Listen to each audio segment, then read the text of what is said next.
Assalamualaikum warahmatullahi wabarakatuh. Perkenalkan, nama saya Putri Aulia Sukma Sakti dengan NIM 211355025. Wewenang merupakan syarat yang berfungsi sebagai penggerak daripada kegiatan-kegiatan. Wewenang bersifat informal untuk mendapatkan kerjasama yang baik dengan bawahan. Di samping itu, wewenang itu berfungsi juga tergantung pada kemampuan ilmu pengetahuan, pengalaman, dan kepemimpinan. Wewenang berfungsi untuk menjalankan kegiatan yang ada dalam organisasi. Wewenang dapat diartikan sebagai hak untuk memerintah orang lain untuk melakukan atau tidak melakukan sesuatu agar tujuan dapat tercapai.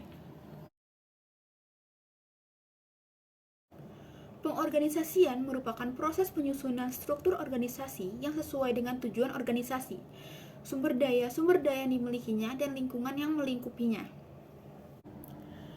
Hani Handoko membagi dua pandangan yang saling berlawanan mengenai sumber wewenang. Yang pertama, teori formal. Wewenang adalah dianugerahkan. Wewenang ada karena seseorang diberikan atau dilimpahkan hal tersebut. Pandangan menganggap bahwa wewenang berasal dari tingkat masyarakat yang sangat tinggi dan kemudian secara hukum diturunkan dari tingkat ke tingkat. Yang kedua, teori penerimaan. Berpendapat bahwa wewenang seseorang timbul hanya bila hal itu diterima oleh kelompok atau individu kepada siapa wewenang tersebut dijalankan, dan ini tidak tergantung pada penerima. Menurut sumber, wewenang dibagi menjadi 6. Yang pertama, kekuasaan balas jasa, berupa uang, suaka, perkembangan karir, dan sebagainya, yang diberikan untuk melaksanakan perintah atau persyaratan lainnya. Yang kedua, kekuasaan paksaan, berasal dari apa yang dirasakan oleh seseorang bahwa hukuman seperti dipecat, ditegur, dan sebagainya akan diterima bila tidak melakukan perintah.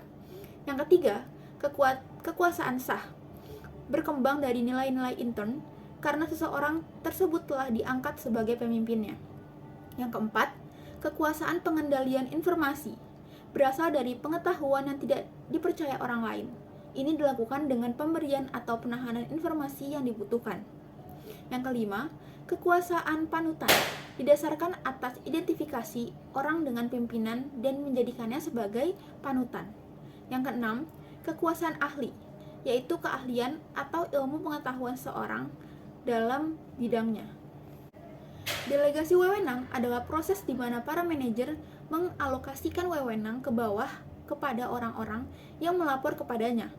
4 kegiatan terjadi ketika delegasi dilakukan. Pertama, pendelegasian menetapkan dan memberikan tujuan dan tugas kepada bawahannya. Yang kedua, pendelegasi melimpahkan wewenang yang diperlukan untuk mencapai tujuan atau tugas. Yang ketiga, penerimaan delegasi, baik implisit atau eksplisit, menimbulkan kewajiban atau tanggung jawab. Yang keempat, pendelegasi menerima pertanggungjawaban bawahan untuk hasil-hasil yang dicapai.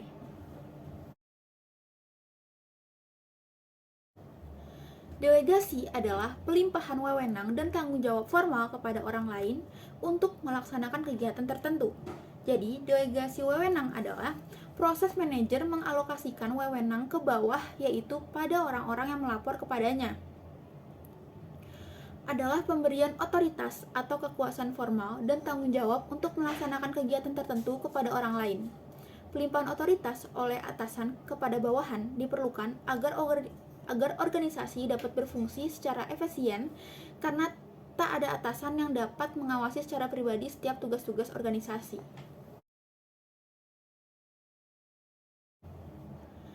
Alasan perlunya pendelegasian yaitu 1. Memungkinkan manajer dapat mencapai lebih dan bila mereka menangani setiap tugas sendiri. Kedua, agar organisasi dapat berfungsi lebih efisien. Ketiga, manajer dapat memusatkan tenaganya pada tugas-tugas prioritas yang lebih penting. Dan yang keempat, bawahan dapat tumbuh, berkembang, dan alat untuk belajar dari kesalahan.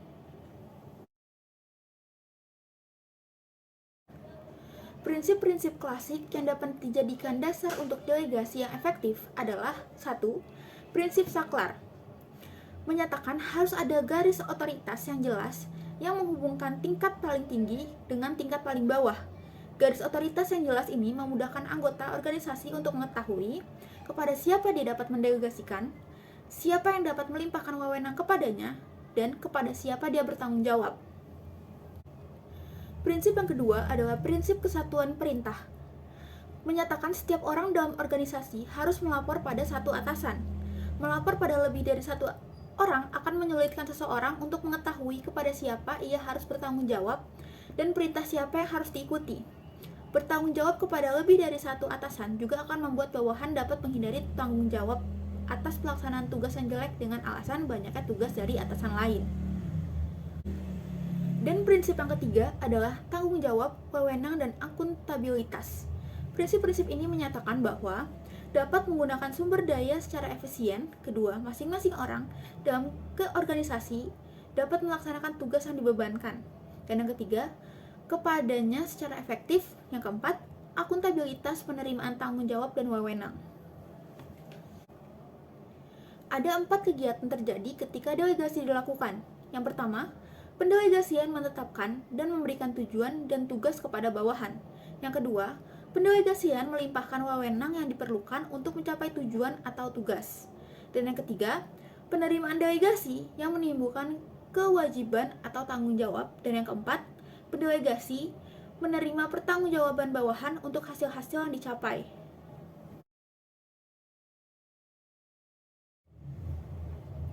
Manfaat pendelegasian wewenang yaitu yang pertama, manajer memiliki banyak kesempatan untuk mencari dan menerima peningkatan tanggung jawab dari tingkatan manajer yang tinggi. Kedua, memberikan keputusan yang lebih baik. Yang ketiga, pelimpahan yang efektif mempercepat pembuatan keputusan. Dan yang keempat, melatih bawahan memikul tanggung jawab, melakukan penilaian dan meningkatkan keyakinan diri serta kesediaan untuk berinisiatif.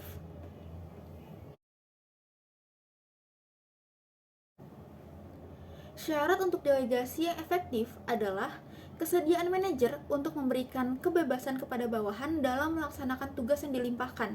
Yang kedua, komunikasi yang baik antara manajer dan bawahan. Dan yang ketiga, meningkatkan kompleksitas tugas yang dilimpahkan dan derajat pelimpahan dalam suatu jangka waktu tertentu.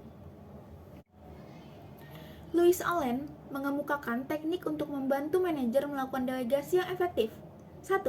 Tetapkan tujuan. 2. Tegaskan tanggung jawab dan wewenang. 3. Berikan motivasi kepada bawahan. 4. Meminta penyelesaian kerja. 5.